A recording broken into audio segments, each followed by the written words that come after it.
ต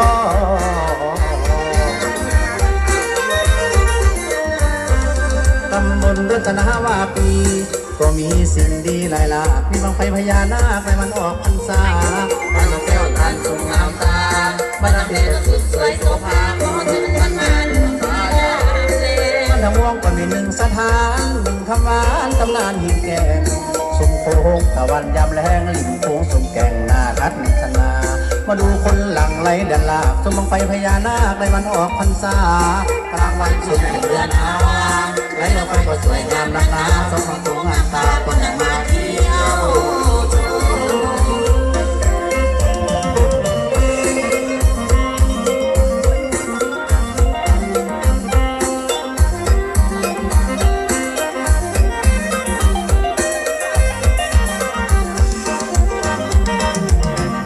คนไหลหลากมากหลายดอกคนมึงคนไหลหลากมากหลายดอกคนมึงจะไม่ไหลเหลือล้นคนนั้นหลังมา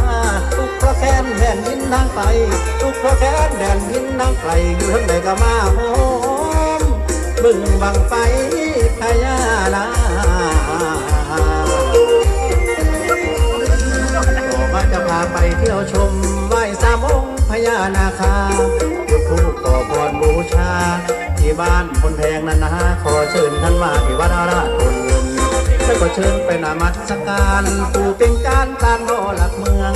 สื่อเสียงกระเตือเรื่องปู่พ่อหลักเมืองแห่งประจานนครสว่างน้องคอนน้องบัวเงินถนนคนเดินดูเพลินไปหมดผลิตภัณฑ์แปรรูปสับปะรดสวยงามไปหมดที่ตำบลพลแพง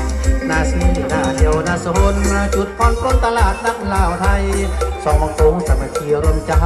ผลิตภัณฑ์สินค้าหลากหลายวันอาทิตย์มีคนหลั่งไหลตลาดนักเล่าไทยเป็นชาติ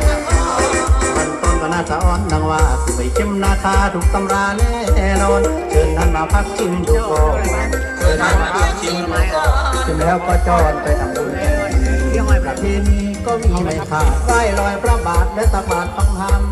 3 คืนมีดนตรีหมอลำ3 คืนมีดนตรีหมอลำวัดทางนาข้ามพระบาทนาศิลป์วัดทางนาข้ามจะเป็นสินค้าโอรสเป็นละชอบถูกตาถูกใจด้วยภูมิปัญญาทองถิ่นหากินแต่วิธีใดได้ส่งเสริมวัฒนธรรมใหม่ให้นาทักให้ได้รู้เรื่องกันเลยให้นาทักให้ได้รู้เรื่องกันเลย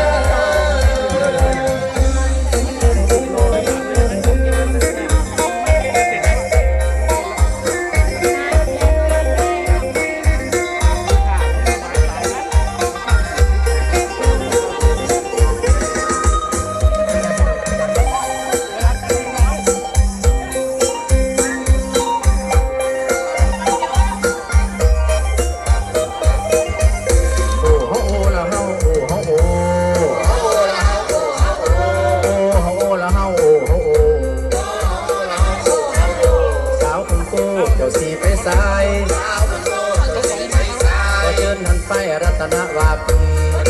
ไปถึงหน้าขี้มันจุดบังไฟจะเชิญท่านไปนามัสการผู้เป็นจานสารโบหลักเมืองชายแดนเมืองติดแม่น้ำโขง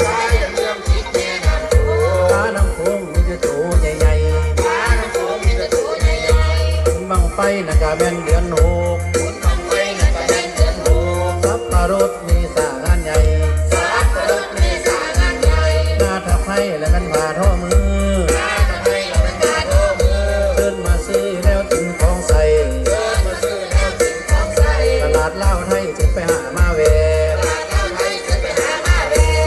โอ้โหละเฮาโอ้โหโอ้โหละเฮาโอ้โหอ่อนซ้อนดีต้นยางพารารักทานว่าต้นแหลกอีสานมีผมเป็นการเป็นสถานทดลองเดินมาร้องไทยเข้มนาคาต้นลือซาบานต้นนุ่มสาวที่เรื่องราวกับผมกับสิ่งเป็นเรื่องจริงที่ตาพิมตาทองนิทานพื้นบ้านกาลสาลินทอง